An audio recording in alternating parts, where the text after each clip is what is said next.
اعوذ باللہ من الشیطان الرجیم ام حسبتم ان تدخلوا الجنہ ولما یأتکم مثل الذین خلو من قبلکم مستهم البأساء والضراء والزلزلوا حتى يقول الرسول والذین آمنوا معه متى نصر اللہ۔ بسم اللہ الرحمن الرحیم، رب اشرح لی صدری ویسر لی امری واحلل عقدۃ من لسانی یفقہوا قولی۔ جیسا کہ آج کا ٹاپک بھائی نے آپ کے سامنے رکھا، تو یقیناً ہم چونکہ اس دعوت سے جڑے ہوئے ہیں، تو کوئی بھی کام جو کیا جاتا ہے وہ کسی ایک خاص مقصد کو اچیو کرنے کے لیے کیا جاتا ہے۔ کسی بھی مقصد کا واضح ہونا، اس کام کو صحیح ڈائریکشن میں کرنے کا اور اس کام کو مکمل کرنے کے لیے مقصد کا واضح ہونا ہمارے لیے بڑا ضروری ہے۔ تو اگر میں بالکل ہی مختصراً بات کروں تو ہم جس دعوت سے جڑے ہیں اس دعوت کا مقصد یہ ہے کہ اللہ کا جو دین ہے وہ صرف گھر کے اندر ہی نہ رہے، بلکہ گھر کے باہر اس دنیا کے اندر بھی بالفعل نافذ ہو، اور ایک بار پھر ہم اس دین کے سائے تلے زندگی گزارنے والے بن جائیں، تاکہ اس کی برکات بھی ہم دیکھیں اس دنیا کے اندر بھی اور آخرت کے اندر بھی اجر کا ہمارے لیے وہ چیز باعث ہو، اور بحیثیت مجموعی تمام انسانیت کے لیے، صرف مسلم امہ کے لیے نہیں بلکہ وہ نظام تمام انسانیت کے لیے بحیثیت مجموعی نفع کا باعث ہو، دنیا میں بھی اور آخرت میں بھی۔ تو یہ ایک ہمارا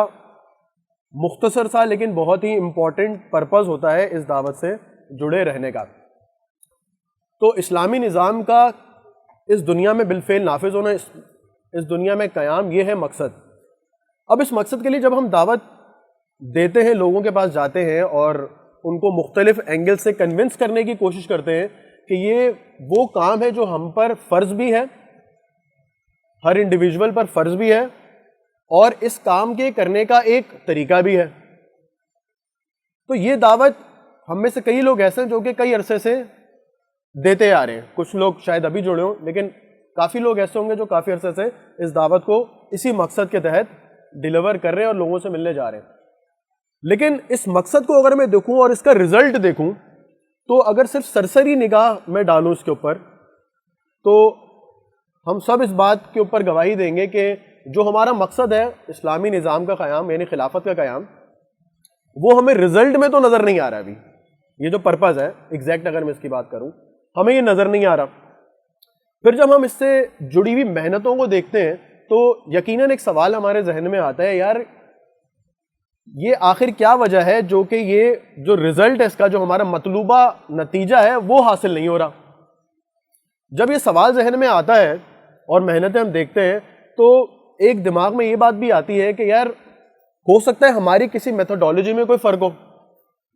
ہمارے جو کام کا طریقہ ہے وہ صحیح نہ ہو، جس کی وجہ سے رزلٹ نہ آ رہا ہو۔ ایک ذہن میں یہ بھی آتی ہے۔ تو جب یہ بات ہمارے ذہن میں آتی ہے، جب ہم یہ معاشرے کو بھی دیکھ رہے ہوتے ہیں، تو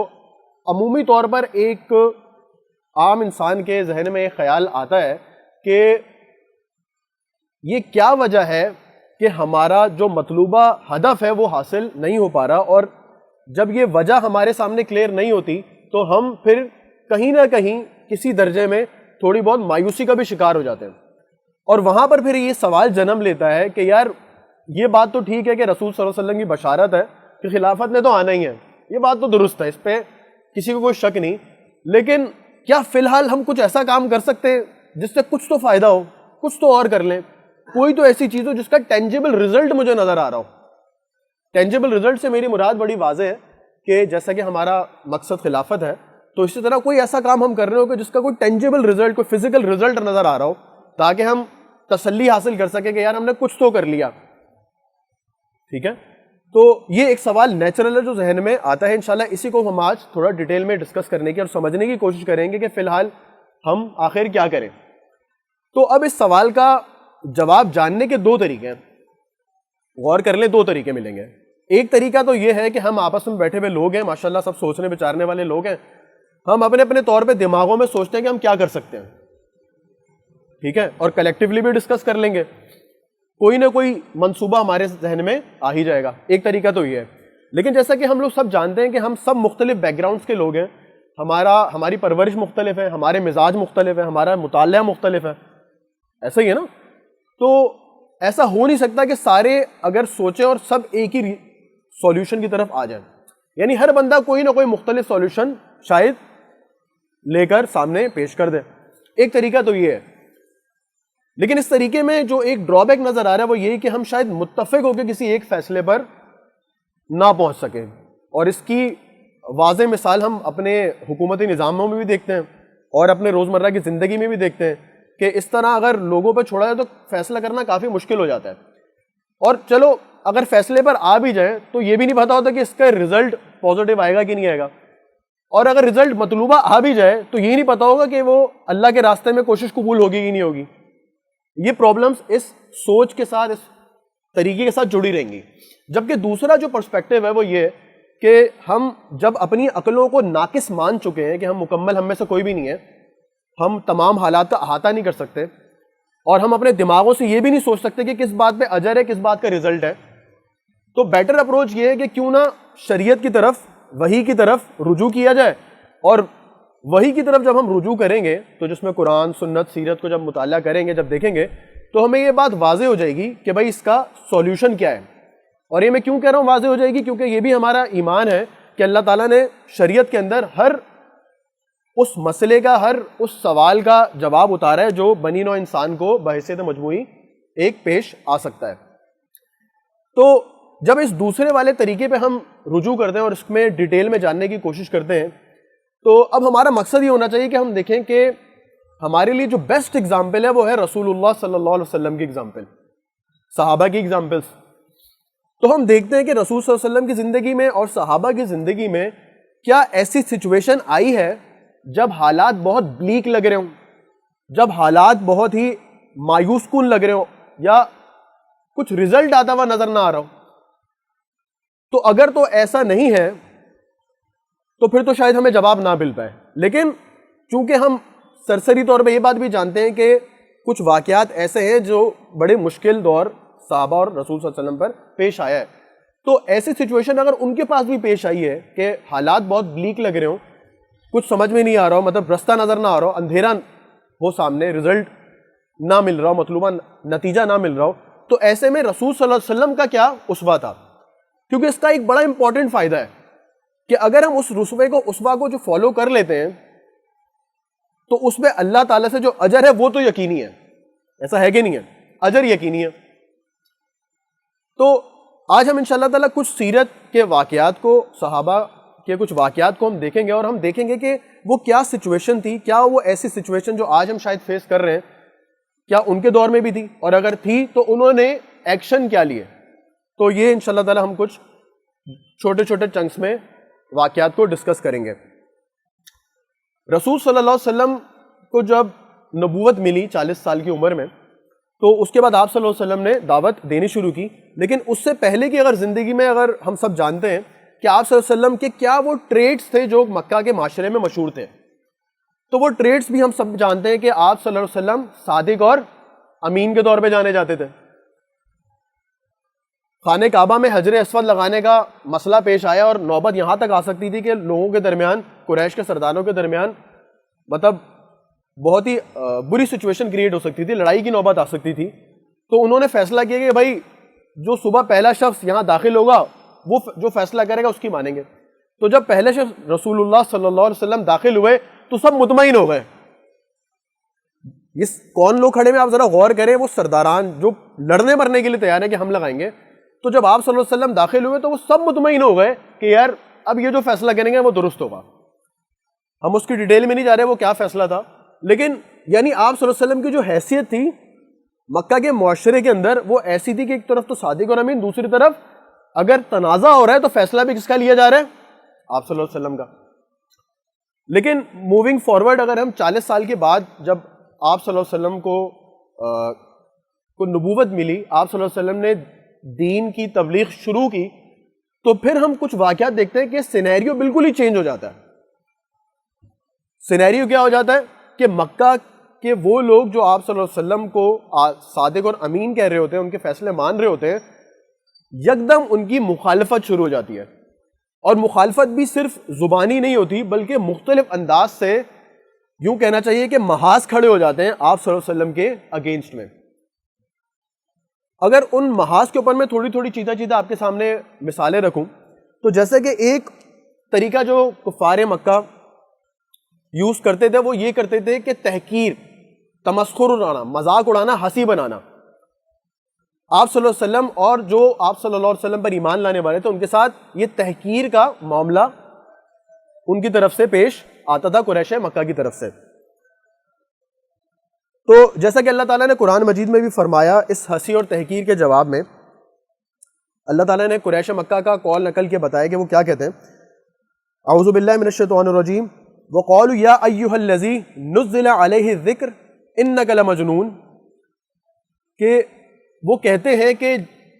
آپ صلی اللہ علیہ وسلم میں معاذ اللہ جن پہ قرآن نازل ہوا ہے وہ مجنون ہے، معاذ اللہ۔ یعنی یہ ایک پہلو اس بندے کو دیا جا رہا ہے جس کے ٹریٹ کیا تھے،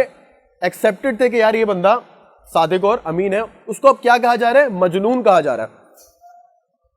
اسی طرح اللہ تعالیٰ نے جیسے قرآن میں فرمایا اہؤلاء من اللہ علیہم من بیننا، کہ قریش مکہ کہتے تھے کہ اچھا آپ صلی اللہ علیہ وسلم کے صحابہ کو دیکھ کے کہ اچھا یہ ہے وہ لوگ جن کو اللہ تعالیٰ نے ہمارے درمیان سے چن لیا، یعنی ایک تحقیر کر رہے ہیں کہ یار جو آپ صلی اللہ علیہ وسلم میں ایمان لا رہے ہیں وہ کون ہے، کہ یہ وہ لوگ ہیں جن کو اللہ تعالیٰ نے ہم میں سے چن لیا، یعنی ہم اتنے بڑے بڑے سرداران بیٹھے ہوئے ہیں اور یہ ایمان لانے والے آپ دیکھ لیں کیسے لوگ ہیں۔ یہ تحقیق کا پہلو اللہ تعالیٰ نے قرآن میں بیان فرمایا کہ جو صحابہ کو اور نبی صلی اللہ علیہ وسلم کو اٹھانی پڑی۔ اسی طرح سورہ مطففین میں ایک نقشہ کھینچا گیا کہ وہاں پر معاشرے میں صحابہ کے ساتھ کیا برتاؤ کیا جا رہا تھا۔ یہ تھوڑا آپ امیجن کریں کہ یہ کس طرح کے الفاظ صحابہ اور نبی صلی اللہ علیہ وسلم کے بارے میں کہے جا رہے ہیں۔ تو اللہ تعالیٰ نے فرمایا ان الذین اجرموا کانوا من الذین آمنوا یضحکون، کہ کافر لوگ جو ایمان لائے ہیں ان کا کیا اڑاتے ہیں، مذاق اڑاتے ہیں۔ وَإِذَا مَرُّوا بِهِمْ يَتَغَامَزُونَ، اور جب ان کے پاس سے گزرتے تھے تو آنکھیں مارتے تھے، یعنی ایک دوسرے کو آنکھیں مار رہے ہیں، مذاق اڑانا۔ وَإِذَا انقلبوا إِلَىٰ أَهْلِهِمُ انقلبوا فَكِهِينَ، اور جب اپنے گھروں کو پلٹتے تو لطف اندوز ہوتے ہوئے پلٹتے تھے، یعنی ہم نے کوئی بہت ہی اچھا کام جیسے کر لیا معاذ اللہ۔ وَإِذَا رَأَوْهُمْ قَالُوا إِنَّ هَٰؤُلَاءِ لَضَالُّونَ، اور جب انہیں دیکھتے تھے تو کہتے تھے کہ یہی لوگ گمراہ ہیں۔ یعنی یہ مکے کے معاشرے میں آپ صلی اللہ علیہ وسلم اور صحابہ کو فیس کرنا پڑ رہا ہے، جبکہ اس سے پہلے کیا حالت تھی وہ ہم ایگزامپلز میں دیکھ چکے۔ اسی طرح مذاق کے علاوہ پروپیگنڈا کرنا، پروپیگنڈا سے مراد کہ یہ تو قرآن کسی آپ انسان سے سیکھ کر آتے ہیں، ایک جھوٹا پروپیگنڈا ہو رہا ہے نا، پروپیگنڈا ہو رہا ہے۔ اسی طرح نضر بن حارث کے بارے میں آتا ہے کہ نضر بن حارث نے کیا کیا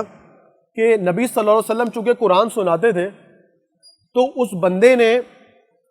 کچھ لونڈیاں بلوائیں اور رستم اور اسفندیار کے کچھ قصے تھے وہ کہیں سے سن کر آ گیا، اور جہاں جہاں رسول صلی اللہ علیہ وسلم دعوت دے رہے ہیں وہاں پر وہ قصے سنا رہے ہیں، اور جہاں دیکھ رہے ہیں کہ جو شخص آپ صلی اللہ علیہ وسلم کے شاید قریب ہوتا ہے وہ اس کو نظر آتا ہے، اس پہ کوئی نہ کوئی لونڈی مسلط کر دیتا تھا۔ یعنی یہ پوزیشن اب ہو رہی ہے نبی صلی اللہ علیہ وسلم اور صحابہ کے ساتھ۔ پھر ہم دیکھتے ہیں کہ رسول صلی اللہ علیہ وسلم جہاں ان کو اتنی بڑی ذمہ داری دی ہوئی ہے تو ایسا نہیں کہ صرف یہی ذمہ داری ہے اور گھریلو کوئی پریشانی ہے، کوئی مشکل نہیں آ رہی، بلکہ ہم دیکھتے ہیں کہ جب آپ صلی اللہ علیہ وسلم یہ دعوت دیتے ہیں تو آپ صلی اللہ علیہ وسلم کو اس دعوت کے دینے کے نتیجے میں آپ صلی اللہ علیہ وسلم کی 2 بیٹیوں کو طلاق ہو جاتی ہے۔ یعنی بھی امیجن کریں کہ رسول صلی اللہ علیہ وسلم ایک تو یہ پروپیگنڈا اور مذاق برداشت کر رہے ہیں اور دوسری طرف آپ صلی اللہ علیہ وسلم کی بیٹیوں کو بھی کیا ہو جاتی ہے، طلاق۔ پھر ہم جانتے ہیں کہ آپ صلی اللہ علیہ وسلم کو صرف یہاں تک ہی ان کے تحقیر کا سامنا یا پروپیگنڈا کا سامنا نہیں کرنا پڑا، بلکہ ہم دیکھتے ہیں کہ ابو لہب جو تھا وہ بھی، اس کے بارے میں بھی آتا ہے روایت میں، کچھ روایت میں، کہ وہ بھی حج کے موقع پر جب آپ صلی اللہ علیہ وسلم دعوت دے رہے ہوتے تھے کہ وہ بھی پتھر مارتا تھا۔ یعنی یہ پوزیشن بھی آ گئی اب ایک شخص کے ساتھ جو کہ دین کی دعوت لے کر اٹھا ہے۔ ایک واقعے میں آتا ہے کہ عبداللہ بن مسعود روایت فرماتے ہیں، وہ عبداللہ بن مسعود فرماتے ہیں کہ نبی صلی اللہ علیہ وسلم جب نماز پڑھ رہے ہوتے تھے تو ان کے کچھ سرداروں نے طے کیا کہ آپ صلی اللہ علیہ وسلم کے پیٹھ کے اوپر اونٹ کی جو اوجھ ہوتی ہے وہ ڈال دی جائے گی۔ اب یہ واقعہ بڑا سمجھنے والا ہے کہ اس میں جب یہ وہ بدبخت ایسا کام کرتے ہیں تو عبداللہ بن مسعود کیا فرما رہے ہیں، وہ کیا کہتے ہیں، وہ کہتے ہیں کہ اس ٹائم میرے پاس اتنی طاقت نہیں تھی کہ میں ان کو روک سکوں، کاش کہ میرے پاس طاقت ہوتی۔ اب سوچیں کہ عبداللہ بن مسعود یہ وہ ہے، فقہ حنفی فالو کرنے والے اکثر و بیشتر لوگ جانتے ہیں کہ یہ فقہ حنفی کی جو شاخیں وہ اکثریت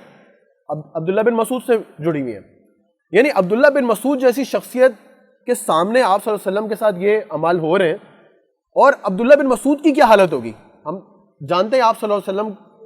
کے اوپر کیا گزر رہی ہوگی، لیکن آپ عبداللہ بن مسعود کو سوچیں جو محبت کا دعویٰ کرتے ہیں وہ کچھ کر نہیں پا رہے،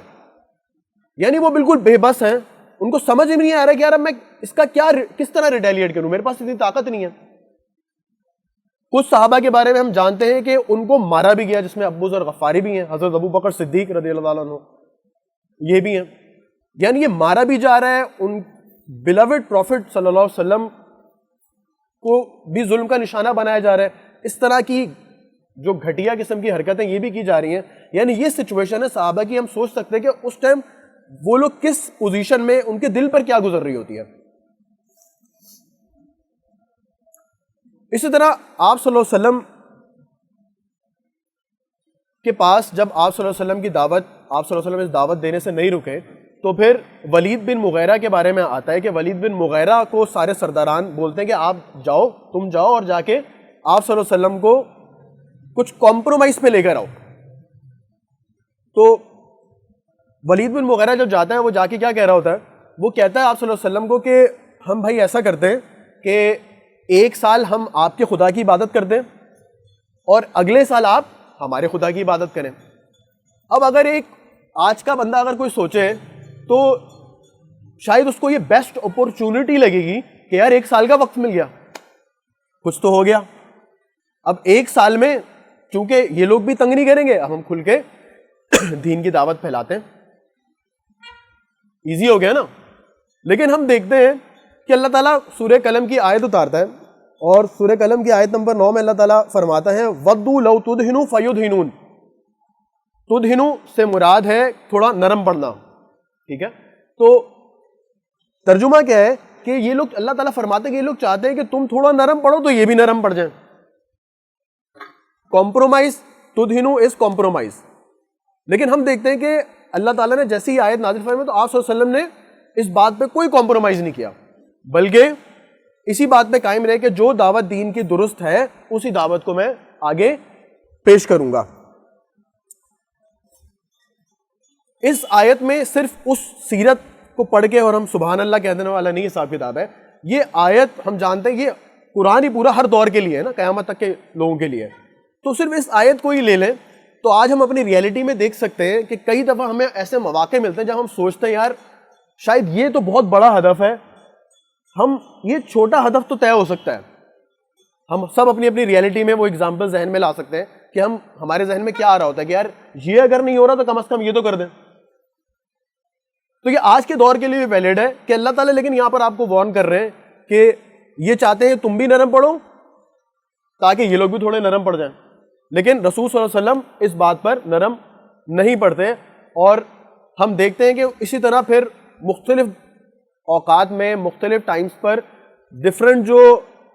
قریش کے سرداران ہوتے ہیں وہ آپ صلی اللہ علیہ وسلم کے پاس جاتے ہیں اور اسی طرح کی پیشکش کرتے ہیں، جس کے بعد پھر ہمیں سورہ کافرون بھی نظر آتی ہے جس میں بڑے دو ٹوک انداز میں کہہ دیا جاتا ہے کہ لکم دینکم ولی دین، کہ تمہارے لیے تمہارا دین اور ہمارے لیے ہمارا دین۔ یعنی کافروں کو بالکل ہی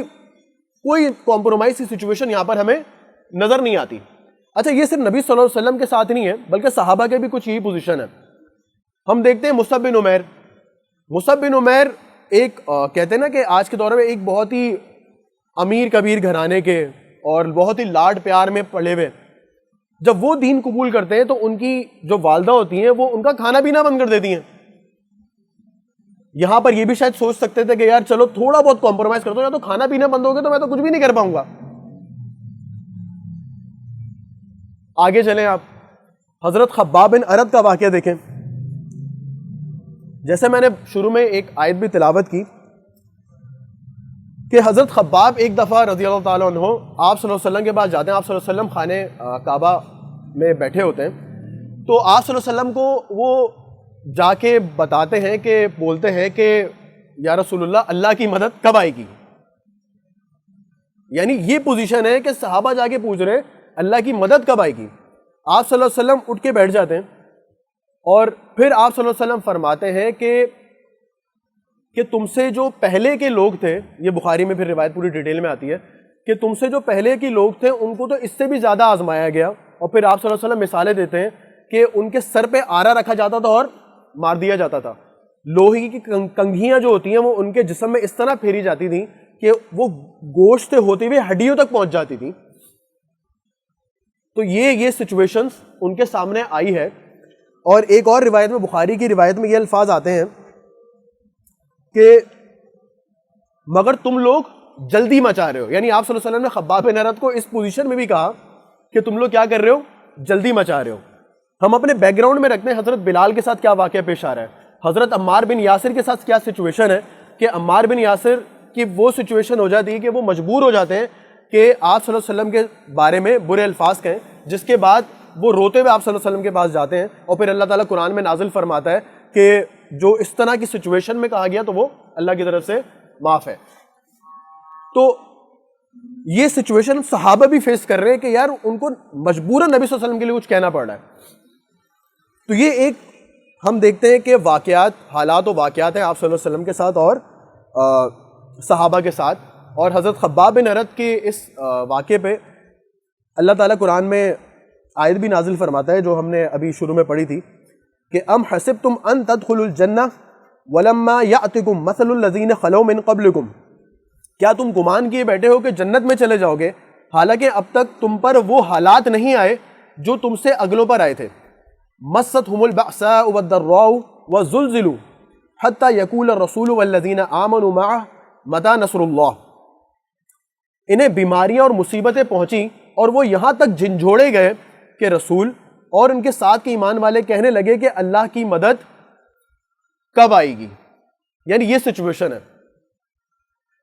یہ مکہ کے دور میں سچویشن ہو رہی ہے. پھر اللہ تعالیٰ آپ کو حکم دیتا ہے کہ آپ صلی اللہ علیہ وسلم اپنے آپ کو قبائل کے سامنے پیش کریں. اب اس بیک گراؤنڈ کے ساتھ ذہن میں رکھتے ہوئے اب دیکھیں یہ کیا ہو رہا ہے کہ آپ صلی اللہ علیہ وسلم مختلف قبائل کے سامنے جا رہے ہیں. میں 2 قبائل کا ذکر کروں گا کہ ان کے سامنے جا کر جو دعوت پیش ہوتی ہے وہ کیا ہوتی ہے اور اس کے رزلٹ ہم اس کو اس سینیریو میں اگر رکھ کے دیکھیں تو ہم کیا ایکسپیکٹ کر سکتے ہیں اور کیا ہونا چاہیے. تو جس میں سے ایک قبیلہ بنو عامر بن ساسا, آپ صلی اللہ علیہ وسلم ان کے پاس دعوت رکھنے جاتے ہیں. وہ اس دعوت کو قبول کرنے کے لیے تیار ہو جاتے ہیں, صرف ایک شرط لگاتے ہیں. ذرا غور سے سنیے گا اس بات کو. وہ شرط کیا لگا, دعوت قبول ہے, ہم آپ کے لیے تیر کھانے کے لیے بھی تیار ہیں, سینوں پر نیزے بھی کھانے کے لیے تیار ہیں, کوئی اس میں مسئلہ نہیں, دعوت قبول ہو گئی ساری بات, ٹھیک ہے. آپ کو ہم لیڈرشپ بھی دے رہے ہیں, لیکن آپ یہ بتائیں کہ آپ صلی اللہ علیہ وسلم کے بعد یہ جو لیڈرشپ ہے کس کو ٹرانسفر ہوگی. اب ذرا آج کے ماحول میں رکھ کے دیکھیں, یار سب کچھ تو رکھ کے دے دیا, سب کام کر رہے ہیں, فی الحال یہ تو کر لو. لیڈرشپ تو بعد میں دیکھی جائے گی کب ٹرانسفر ہوگی, فی الحال یہ تو بیسٹ اپرچونٹی ہے, کر گزرو. لیکن آپ صلی اللہ علیہ وسلم اس بات کو ان کی طرف سے ریجیکٹ کر دیتے ہیں. نو کانسیپٹ آف فی الحال, کیونکہ آپ صلی اللہ علیہ وسلم فرماتے ہیں کہ امر جو ہے, یعنی امر حکم جو ہے, وہ اللہ تعالیٰ جسے چاہے وہ دے. اس میں اس بات پہ کنڈیشن یہ نہیں مانی جا سکتی کہ میرے بعد تم لوگوں کو ہی ٹرانسفر ہوگی. تو بنو عامر بن ساسا کے لوگ کہتے ہیں کہ ہم آپ کے لیے اتنی مصیبت اٹھائیں اور بعد میں یہ لیڈرشپ بھی ہمارے پاس نہ آئے تو پھر ہم آپ کی مدد نہیں کرتے. اب آپ صلی اللہ علیہ وسلم وہاں سے چلے آتے ہیں. اسی طرح ایک قبیلے بنی شیبان کے پاس جاتے ہیں, وہ ایمان بھی لانے کو تیار ہو جاتے ہیں, مدد بھی دینے کے لیے تیار ہو جاتے ہیں, اور یہ سب کرنے کے بعد وہ لیڈرشپ کا بھی مطالبہ نہیں کرتے, بلکہ وہ مطالبہ کیا کرتے ہیں, وہ بتاتے ہیں اپنی ریئلٹی کو کہ ہماری ریئلٹی یہ ہے کہ ہم آپ کو سب سے پروٹیکٹ تو کر لیں گے, لیکن چونکہ ہم فارس سے قریب لگتے ہیں, یعنی بارڈرز کے قریب لگ رہے ہوتے ہیں, تو ہم فارس سے معاہدے بھی ہوتے ہیں بارڈرز قریب والے ملکوں کے, جگہوں کے, تو وہاں پر ہم فارس سے آپ کی پروٹیکشن نہیں کر سکتے.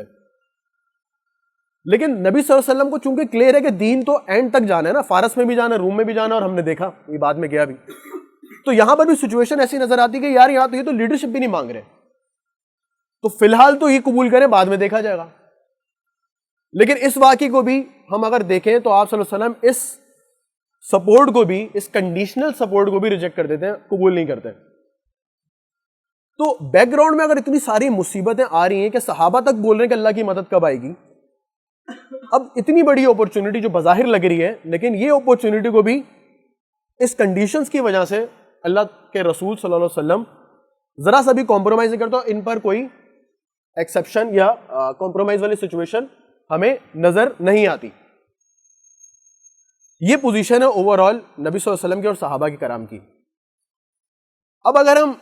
صحابہ کے بھی طرز عمل کو دیکھیں تو ہمیں کسی سیرت کے واقعے میں یہ نظر نہیں آتا, کوئی بھی نہیں کسی نے پڑھا ہوگا کہ سیرت میں صحابہ میں سے کسی ایک نے بھی یہ کہا ہو کہ اللہ کے رسول ہمیں اپنی میتھڈالوجی پہ غور کرنا چاہیے, ہمیں فی الحال تو کچھ کرنا چاہیے. یہ پوچھ رہے ہیں کہ اللہ کی مدد کب آئے گی, اتنا مطلب مشکلات ہو رہی ہیں, یہ پوچھا جا رہا ہے, لیکن یہ میتھڈالوجی پہ سوال نہیں آ رہا, کیونکہ ان کو پتا ہے کہ چونکہ اللہ کے رسول ہیں اور اللہ کے رسول صرف وہ کہتے ہیں جو وحی کی جاتی ہے, تو چونکہ وحی ہے اور وحی اللہ کی طرف سے, تو چاہے رزلٹ ہو یا رزلٹ نہ ہو ہم نے وہی عمل کرتے رہنا ہے. تو ان واقعات کو اگر میں جسٹ کنکلوڈ کروں تو ہمیں نظر آتا ہے کہ نہ رسول صلی اللہ علیہ وسلم سے تو سوال ہی پیدا نہیں ہو سکتا نا, صحابہ کرام کو بھی ہم دیکھیں تو ایسی مشکل سچویشن میں وہ اس کمپرومائز یا فی الحال کچھ کر لینے کی پوزیشن میں نہ نظر آتے ہیں, نہ ان کا عمل نظر آتا ہے, نہ ان کے ایسے ان کی باتیں نظر آ رہی ہوتی ہیں. یہ صحابہ کا اوور آل ہمیں عمل نظر آتا ہے. اب اگر چونکہ ہم یہ جانتے ہیں کہ یہی ہمارے لیے اسوہ ہے اور اسی کو ہم نے فالو کرنا ہے, تو ہم اگر اپنی سچویشن پہ اس کو قیاس کریں تو فی الحال کیا کرنا چاہیے, سے پہلے ہمیں یہ غور کرنا چاہیے کہ وہ کیا چیزیں جو ہمیں نہیں کرنی چاہیے. اور وہ اس ڈسکشن سے ایک جو سامنے آ رہی وہ یہ کہ ہمیں جو ایک چیز نہیں کرنی چاہیے وہ کیا ہے, کمپرومائز. کرنے پہ آتے ہیں, کمپرومائز نہیں کر سکتے ہم. کس چیز پہ کمپرومائز نہیں کر سکتے؟ اس میتھڈالوجی پہ جس پہ اگر تو ہمیں یقین ہے کہ یہ شریعت سے اللہ کا حکم ہی ہے, جس میتھڈالوجی پہ ہم عمل کر رہے ہیں. یہ ایک بنیادی شرط ہے. اگر ہمیں یہ یقین ہے تو ہم اس کے بعد کی بات کر رہے ہیں. تو یقین اگر ہمیں کہ اللہ تعالیٰ کا حکم یہی ہے تو اس کے بعد ہم اس پہ کریں گے کیا, اس سے پہلے کیا نہیں کریں گے, وہ یہ ہے کہ کمپرومائز سچویشن ہمیں کہیں پر بھی نظر نہیں آ رہا. اب اگر ذرا سی دیر کے لیے میں آپ کو یہاں پر روکوں اور اس بات پہ غور کرنے کی دعوت دوں کہ ایسا کیوں ہوتا ہے کہ ہم اس نتیجے پہ آ جاتے ہیں کہ یار فی الحال کچھ اور کر لینا چاہیے. تو اس کی کچھ بنیادی وجوہات ہیں. ایک وجہ اس کی بنیادی یہ ہے کہ ہم سمجھتے ہیں جو رزلٹ ہے نا وہ ہمارے ہاتھ میں, ہمارے ہاتھ میں کسی بھی کام کا رزلٹ ہے, یعنی جو ہم چاہیں گے وہ ہو جائے گا اور جو نہیں چاہیں گے وہ نہیں ہوگا. ایک بزرگ کا ایک جگہ واقعہ لکھا ہوا تھا کہ ان کے شاگرد نے ان سے پوچھا کہ مجھے کوئی نصیحت کرے مرتے وقت. تو جو بزرگ تھے انہوں نے کہا کہ یار اللہ بننے کی, خدا بننے کی کوشش نہیں کرنا. وہ حیران ہو گیا, خدا بننے کی کوشش نہیں کرنا. تو ان بزرگوں نے فرمایا کہ بھائی اس لیے خدا بننے کی کوشش نہیں کرنا کہ یہ چاہنے لگو کہ جو میں چاہوں وہ ہو جائے. جسٹ بات سمجھانے کے لیے کہ ہمارے لیے ہمارے یہ چیز ہاتھ میں نہیں کہ ہم جو کام کریں اس کا رزلٹ بھی جیسا مطلوب ہے ویسا ہی آ جائے, کیونکہ رزلٹ ہے اللہ کے ہاتھ میں. اللہ تعالیٰ نے بار بار قرآن میں بھی فرمایا نا کہ آپ صلی اللہ علیہ وسلم ان کو ہدایت نہیں دے سکتے, ہدایت تو اللہ دیتا, ٹھیک ہے. اور اسی طرح رزلٹ بھی کیا کس نے دینا ہے, اللہ نے دینا. تو اگر ہم بات کریں کہ ہم دین اسلام کو دوبارہ سے قائم کرنے کی جد و جہد میں جڑے ہوئے ہیں, تو اس جد و جہد میں جڑنا تو ہمارے اینڈ پر ہے, اسی پر ہم سے سوال ہے, لیکن اس کا کیا رزلٹ وہ مطلوبہ آ گیا جو ہمارا مقصد تھا؟ تو اس کا جو سوال ہے وہ ڈائریکٹلی مجھ سے نہیں ہوگا. مجھ سے یہ تو پوچھا جا سکتا ہے کہ کیا اس کے لیے مطلوبہ جو کوشش تھی وہ کی کہ نہیں کی, لیکن اس کا رزلٹ آیا وہ سوال نہیں ہے. کیوں؟ کیونکہ وہ میرے اختیار میں نہیں ہے, وہ اللہ تعالیٰ کے ہاتھ میں ہے. حضرت نوح علیہ السلام کے بھی ہم قصہ دیکھتے ہیں نا کہ 950 سال کی حکومت اور پھر 87 کے قریب لوگ مسلمان. تو ہم کہتے ہیں وہ کامیاب ہیں. کیوں؟ کیونکہ کتنے لوگ مسلمان ہوئے, کیا اللہ کا دین غالب ہو گیا؟ یہ ان کے ہاتھ میں نہیں ہے, یہ اللہ تعالیٰ کے ہاتھ میں. تو جو پہلی وجہ آتی ہے کہ ہم یہ فی الحال پر آ جاتے ہیں اور رزلٹ سے نہ آنے پر مایوس ہو جاتے ہیں, وہ یہ کہ ہم یہ جو قضا کا معاملہ ہے نا, جو اللہ تعالیٰ کی طرف کی, اللہ تعالیٰ کے ہاتھ میں جو چیزیں ہیں وہ ہم سمجھتے ہیں کہ ہمارے ہاتھ میں, اور ہم بہتر جانتے ہیں کہ ہمیں کب چیز ملنی چاہیے اور کب چیز نہیں ملنی چاہیے. جبکہ اللہ تعالیٰ نے قرآن میں واضح فرما دیا کہ ہو سکتا ہے تم کسی چیز کو بہتر خیال کرو وہ تمہارے لیے شر ہو, اور جس کو تم شر خیال کر رہے ہو وہ خیر ہو. تو پہلی امپورٹنٹ اور بڑی کور وجہ یہ ہے کہ ہم اس معاملے کو اپنے ہاتھ میں سمجھنے لگتے ہیں کہ رزلٹ جو ہے وہ اللہ تعالیٰ نے ہمارے ہاتھ میں رکھا ہے. اب اگر میں اپنی پرانی بات کو دوبارہ سے کنیکٹ کروں, اس کو کنٹینیو کریں, تو جہاں میں پتہ چلتا ہے کمپرومائز صحابہ نے, نبی صلی اللہ علیہ وسلم نے کسی بھی اللہ کے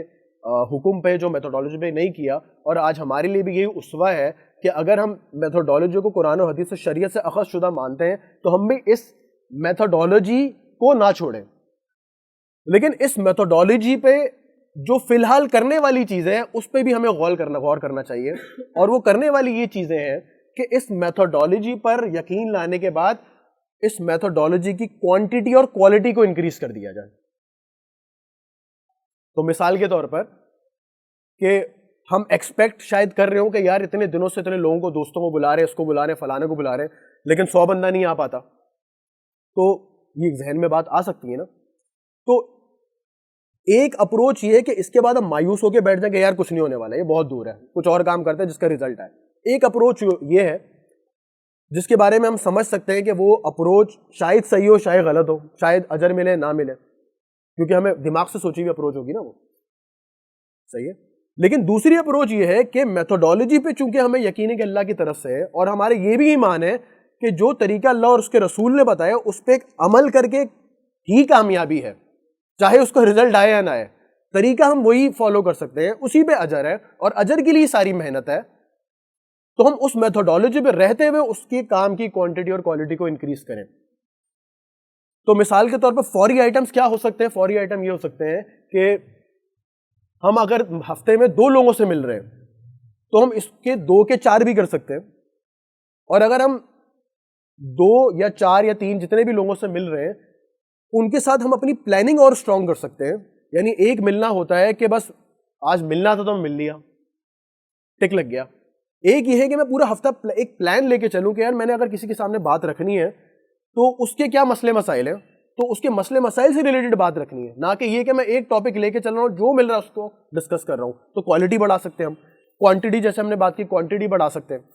ہم انفلوئنشل طبقے میں جا سکتے ہیں. انفلوئنشل طبقے سے مراد یہ ہے کہ وہ لوگ جو معاشرے میں کچھ اثر رکھتے ہیں نا بات کا, جن کی بات لوگ سنتے ہیں, ہم ان کے پاس جا سکتے ہیں. اور اسی طرح بے شمار طریقے ہو سکتے ہیں جس سے ہم میتھوڈالوجی پہ رہتے ہوئے اپنی کام کی کوانٹٹی اور کوالٹی کو انکریز کریں. تو یہ وہ فی الحال والے کام ہیں جو کہ ہمیں کرنے ہیں, اور جو کام نہیں کرنا وہ ہے کمپرومائز, جیسا کہ رسول صلی اللہ علیہ وسلم اور صحابہ کی سیرت سے ہمیں بڑا واضح ہوتا ہے. آخر میں ایک چھوٹا سا واقعہ میں سنا کے اس بات کا اختتام کروں گا کہ رسول صلی اللہ علیہ وسلم ایک دفعہ خطبہ دے رہے تھے کہ آپ صلی اللہ علیہ وسلم نے فرمایا کہ بیٹھ جاؤ صحابہ کو. تو جو صحابہ مسجد کے اندر تھا وہ بیٹھ گئے. ایک صحابی, ابھی میرے ذہن سے نام نکل گیا, ایک صحابی وہ کہتے ہیں کہ میں اس ٹائم مسجد سے باہر تھا, تو جب میں نے یہ الفاظ سنے تو میں اس ٹائم ہی بیٹھ گیا, میں وہیں مسجد کے باہر بیٹھ گیا. کیوں؟ کیونکہ اللہ کے رسول کا حکم آ گیا بس. یعنی صحابہ تھے نا, وہ اللہ کے رسول کے حکم کو یہ نہیں کرتے تھے کہ یار کر لو نہیں کر لو نہیں کر لو. ہم دیکھتے ہیں کہ رسول صلی اللہ علیہ وسلم کہہ رہے ہیں کہ یار میں اگر تنگی نہ محسوس کرتا تو میں ہر نماز سے پہلے مسواک کا حکم دیتا, کیونکہ آپ صلی اللہ علیہ وسلم جانتے ہیں کہ اگر میں نے یہ حکم دے دیا پھر صحابہ نے کچھ بھی کرنا ہے نماز کے لیے مسواک ضرور کرنا ہے. تراویحوں کے بارے میں ہم جانتے ہیں کہ تراویحیں پڑھائیں, پھر ایک دفعہ تراویحوں کے لیے باہر نہیں نکلے, صحابہ انتظار کر رہے تھے. تو یہی فرمایا کہ بھائی اگر میں پھر آتا تو تم لوگ میرے پاس اس کو بالکل ہی فرض سمجھ کے کرنے لگتے. کیوں؟ اس پہ ذرا غور کریں کہ آپ صلی اللہ علیہ وسلم کو پتا تھا کہ صحابہ کرام جب آپ صلی اللہ علیہ وسلم سے ایک عمل دیکھ لیں گے اس کو پھر نہیں چھوڑیں گے. جس کی یہی مثال ہے کہ وہ صحابی باہر ہوتے ہیں, ایک سوچا جا سکتا ہے نا کہ مسجد کے اندر والوں کو بول رہے ہیں, لیکن وہ صحابی وہیں بیٹھ جاتے ہیں. یہ وہ محبت کا عالم تھا کہ جب ان کو پتہ چل گیا کہ رسول صلی اللہ علیہ وسلم کا حکم ہے تو بات ختم ہو گئی, پھر بیٹھ جاؤ. تو اگر ہم اس محبت کو بھی ذہن میں رکھیں, صحابہ کے اعمال کو ذہن میں رکھیں, نبی صلی اللہ علیہ وسلم کی سیرت کو ذہن میں رکھیں, تو ہمیں اندازہ ہوتا ہے کہ ہمارے لیے امپورٹنٹ یہ ہے کہ ہم یہ سمجھیں کہ اللہ اور اس کے رسول کا حکم کیا ہے, اور جو چیز اس کے حکم کے مطابق نکلے, چاہے وہ مجھے ڈائریکٹ فوری رزلٹ دے یا نہ دے, میں اس کے اوپر دل و جان سے لگ جاؤں. اور جیسا کہ اللہ تعالیٰ نے قرآن میں فرمایا ہے نا کہ مومن تو وہ ہوتا ہے, مفہوم کہ جب اللہ اور اس کے رسول کا کوئی حکم آ جاتا ہے تو پھر وہ مان بھی لیتے ہیں اور اس میں دل میں بھی تنگی محسوس نہیں کرتے کہ مان تو رہے لیکن برے دل سے, وہ دل سے بھی قائل ہو جاتا ہے کہ یہ درست بات ہے. جزاک اللہ خیر.